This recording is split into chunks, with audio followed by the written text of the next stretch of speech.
So I decided I'm going to start doing videos about every dumb little thing I find on the boat. And just put them on the internet, maybe someone will find them. So let's say you need to get this thing off. And this thing is in the way.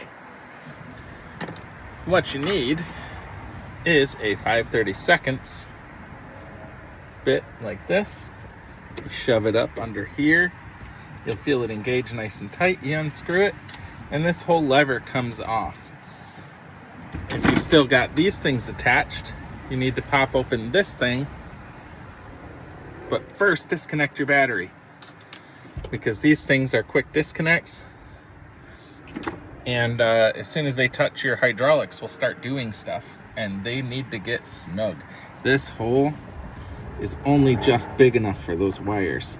They will touch no matter what you do. Don't wrap them in tape, just kill the battery. So you get it all put together again because you want to test something, and you're like, shit, it's not moving. And that is because of this thing here. That is the latch that prevents it from shifting without you doing that. And you do this and go, hey, it's still not moving.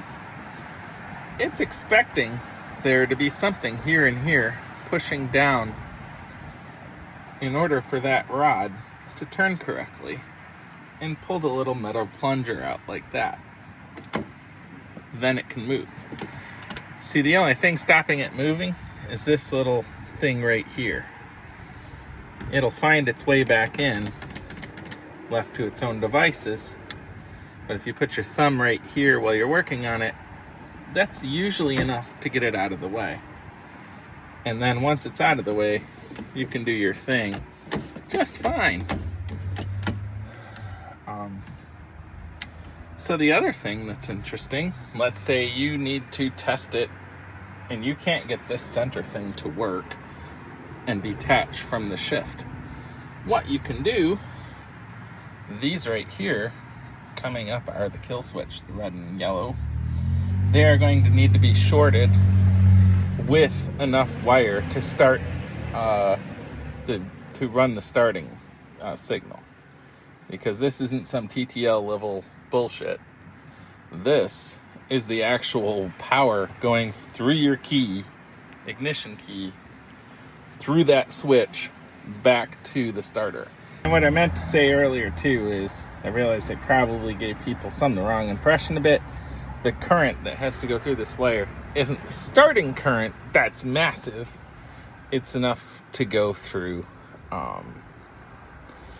the solenoid, the cranking solenoid, which is significant, but it's like less than 20 amps, not like that thick.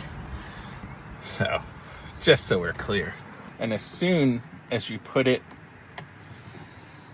into gear and you're cranking, if it thinks that the props are going to turn, in my case I have the linkage disconnected, so it's not going anywhere, it will kill the starter and you won't be able to crank it. So if you temporarily short these two wires, you can crank it. And with that jumpered, you can have it in gear. Just crank it. I got other problems, but at least I can crank it.